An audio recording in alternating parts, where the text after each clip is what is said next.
Iman itu kalau kita bicara ini saya lompat-lompat sana sini aja. Jadi iman itu ya salah satu yang menyebabkan lemahnya iman itu adalah terlalu banyak makan. Maka mulai sekarang kalau boleh saya sarankan kepada ibu-ibu sekalian ya yang sudah jelang 50 tahun ini, salah satu cara untuk meremajakan sel adalah jangan terlalu banyak makan, tapi Anda mulai praktekkan. Ada ilmunya nih, ada ilmunya yaitu makan itu cuma sekali sehari cukup. Satu kali sehari cukup. Ya.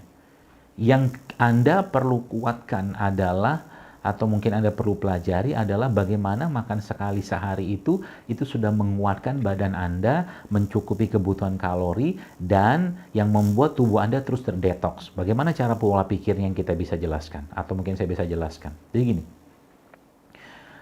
tubuh kita, ibu-ibu sekalian, itu punya bahan bakar, ya, bahan bakar untuk bergerak untuk sebagai energi. Maka bahan bakar yang biasa kita pakai namanya glukosa, gula. Nah, itu sebabnya kita kan lagi puasa, energinya kurang karena kita nggak makan, maka Nabi SAW mengajarkan kita makan kurma. Kalau nggak ada kurma, bahan bakar berikutnya adalah air, gitu kan. Nah, kita lihat ke badan kita. Jadi badan kita ini sebenarnya ada ibarat kata bahan bakar utamanya, ada bahan bakar cadangan. Nah, bahan bakar utamanya adalah gula tadi. Kalau gulanya masuk terus segala macam yang masuk dalam tubuh kita dalam bentuk asupan makanan, maka dia akan sangat berenergi badannya. Tapi kalau gula tadi sudah terlalu banyak numpuk di dalam tubuh kita, dalam tubuh manusia, maka gula tadi akan berubah menjadi lemak. Seperti itu polanya. Nah, sekarang sebenarnya kalau saya kembalikan ke konsep makan sekali sehari atau mungkin makannya nggak sering-sering tapi berkualitas, itu kita bisa mengatur pola makan tadi dengan konsep Nabi kita alaihissalam, yaitu sepertiga untuk makan, sepertiga untuk minum, sepertiga untuk udara. Caranya gimana? Caranya adalah dengan cara kita menggunakan bahan bakar cadangan tadi untuk dipakai juga menjadi bahan bakar utama. Kayak gimana cara? Contoh, hitungnya begini. Kalau kita makan sekali sehari atau mungkin makan kebutuhan kalori orang dewasa sehari, kurang lebih sekitar 2000-an kalori lah. 2000-an kalori satu hari, atau ada mengatakan 2200. Ya, more or less lah 2000-an, katakanlah begitu. Nah, supaya kalori yang ada itu atau mungkin bahan bakar yang ada tadi itu bisa dipakai, maka jangan makan dengan porsi yang membuat kita sudah cukup. Artinya, makanlah dengan porsi yang membuat kita masih merasa sedikit lapar. Nah, kalau sedikit lapar itu muncul, ibu-ibu sekalian, maka otomatis bahan bakar yang kita akan pakai itu nanti diambil dari lemak. Mudah-mudahan jelas ya. Jelas nggak nih? Kalau nggak jelas, ngangguk-ngangguk aja dulu, pura-pura paham, nanti pura-pura jelas, nanti jelas sendiri insya Allah. Jadi, ngangguk-ngangguk aja lah, nggak apa-apa. Biar pembicaranya senang gitu kan, muridnya paham. Jadi salah satu tekniknya emang ngangguk-ngangguk. Oh iya, tadi ngomong apa ya, saya nggak paham tuh. Yang penting ngangguk aja. Jadi ibu-ibu sekalian, ilustrasinya begini ya. Jadi kalau Anda sekarang mau menilai ya, kalau Anda mau menilai Anda punya bahan bakar cadangan yang banyak, itu taunya dari mana? Dari lipatan paha, lipatan perut ya. Kalau laki-laki ya biasanya kan menumpuknya di perut. Menumpuk, jangan dipegang dulu sekarang, nanti aja pegangnya, lihat perutnya nanti ya. Jadi lihat perut ya. Jadi perut itu banyak lipatannya, banyak tumpukannya. Nah, berarti Anda punya banyak bahan bakar cadangan nggak kepake gitu kan. Dan ingat, ini yang jadi masalah. Yang ibu-ibu sekarang yang sudah berusia, alhamdulillah ya, ala kulli hal ya, Masya Allah, sudah menjelang 50 tahun kayak begini. Saya mau tanya kepada ibu moderator, ibu siapa nih? Ibu Lisa. Nah, Ibu Lisa ingat nggak dulu waktu menstruasi pertama kali umur berapa?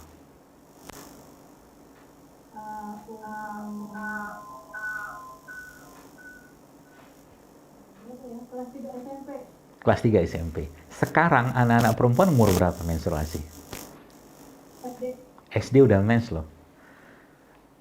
Ini ya sudah, alhamdulillah, makasih Bu ya jawabannya. Jadi menstruasi itu pada wanita itu indikator yang sangat-sangat baik untuk menentukan tingkat kesehatannya. Jadi wanita, sering saya sampaikan, wanita tuh standar menstruasinya 15 tahun kurang lebih. Ya. Jadi kalau dia menstruasinya lebih awal, tadi Ibu Lisa mengatakan menstruasinya itu pada usia SD sekarang gitu kan, itu berarti menopause-nya juga akan lebih awal. Kalau menstruasi lebih awal, menopause lebih awal, otomatis kualitas selnya tidak akan baik. Nah, pertanyaannya kenapa? Ya, kenapa bisa kayak begitu? Karena yang dimakan sudah bukan lagi makanan yang bisa membuat sel-selnya itu bisa aktif, tapi justru malah makin melemah akibat banyaknya makanan olahan, makanan apa segala macam. Zamannya Ibu Lisa, saya sangat yakin nggak banyak pizza, nggak banyak ayam goreng cepat saji. Betul nggak, Bu? Betul. Akhirnya apa? Akhirnya jadwal ya paling bahasa saya itu jadwal menstruasi itu sudah sesuai dengan jadwal yang benar karena memang mengikuti pola makan orang tua. Ya, dan zaman itu kan nggak banyak kayak sekarang yang kita ya saya katakan kita lah manusia kayak sekarang ini manusia modern lah gitu kan ya akhirnya banyak makanan numpuk di kulkas. Terus ibu zaman dulu kalau saya boleh tebak-tebak sedikit gitu kan banyak interaksi dengan tanah, makanan nggak banyak di freezer, nggak banyak di chiller, ya kan? Akibatnya apa? Nah, tubuh kita berinteraksi dengan bakteri ya. Karena zaman dulu makan ya makan habiskan. Habis itu kalau mau makan lagi dimasak, bukan di kayak sekarang di frozen kan gitu kan. Nah, makanan-makanan frozen itu, ibu-ibu sekalian, salah satu makanan yang melemahkan sistem sistem imun kalau boleh saya katakan, kalau terus-menerus dikonsumsi.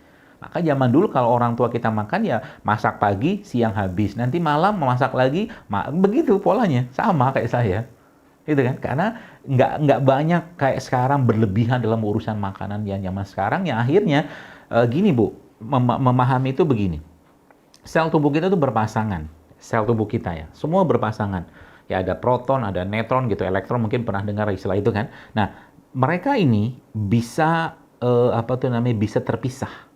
Ya, bisa terpisah. Apa yang membuat mereka terpisah yang akhirnya menjadi radikal bebas?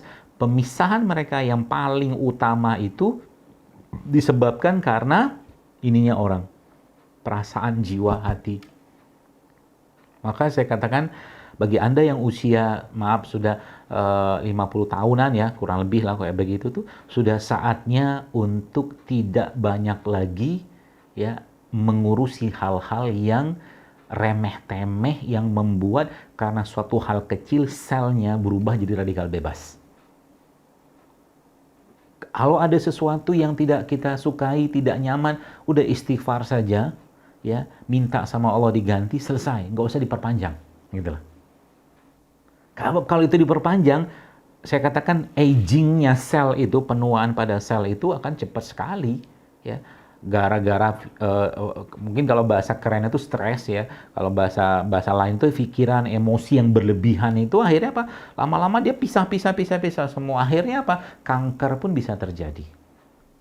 Jadi jangan pikir urusan perasaan itu tidak ada hubungan sama kanker, sangat ada, Bu. Ya, apalagi wanita. Nah, tadi kita kembali ke tadi perempuan-perempuan yang wanita-wanita ya sekarang yang mulai menstruasinya lebih awal, maka biasanya kalau sudah menstruasinya bermasalah, maka akan menjadi gerbang selanjutnya untuk penyakit-penyakit yang lain seperti tumor, kanker, gangguan menstruasi, fertilitas, kesuburan, kayak begitu. Jadi kalau sekarang Anda punya anak-anak yang sudah menstruasinya bermasalah, coba kendalikan, perbaiki makanan di rumah. Sebab anak kayak begitu kalau sudah menstruasi bermasalah, punya potensi, waliyauzubillah kita berdoa semoga tidak, punya potensi untuk kena penyakit-penyakit yang lain. Itu sebabnya yang datang, atau mungkin bukan datang sih, yang konsul ke saya, mungkin online segala macam yang sempat saya balas itu tuh, masalah sebagian besar mereka tuh PCO, Polycystic Ovary Syndrome, menstruasi bermasalah. Kenapa? Karena yang jadi masalah itu banyak orang nggak ngerti bahwa masalah hormon pada wanita itu sangat dominan. Wanita, Anda ya, karena wanita itu berpikir, memutuskan sesuatu itu pakai perasaan, bukan pakai logika. Begitu sunatullahnya. Itu nggak usah dibantah. Oleh sebab itu, penyakit yang berurusan dengan wanita pun kebanyakan penyakit yang berhubungan dengan hormon. Kan begitu. Maka pilihannya dua, kendalikan perasaan tadi, kendalikan emosi tadi, atau supply tubuhnya dengan bahan baku atau bahan bakar hormon, yaitu lemak-lemak yang baik. Nah sekarang masalahnya apa? Kenapa anak-anak katakanlah sudah mulai bermasalah di menstruasinya tadi? Ya, nanti hubungan sama Anda para jelita-jelita ini ya, hubungannya sama Anda kenapa? Berhubungan karena nanti urusan sama hormon. Ya, karena gula yang masuk sudah gula yang bermasalah. Akhirnya numpuklah jadi lemak yang tidak baik dalam tubuhnya. Ya, ada kita mengenal ada lemak baik, ada lemak tidak baik, lemak baik, lemak tidak baik. Karena ada yang namanya lemak tak jenuh yang kita sebut sebagai lemak baik, ada lemak jenuh yang kita sebenarnya bagus juga. Cuman kalau kebanyakan lemak jenuh nggak bagus buat badan. Ya, lemak jenuh itu dari apa contohnya? Bukan hanya lemak jenuh, tapi lemak yang sudah teroksidasi, lemak trans kita bilangnya begitu. Ya, yang berasal dari minyak-minyak goreng seperti itu.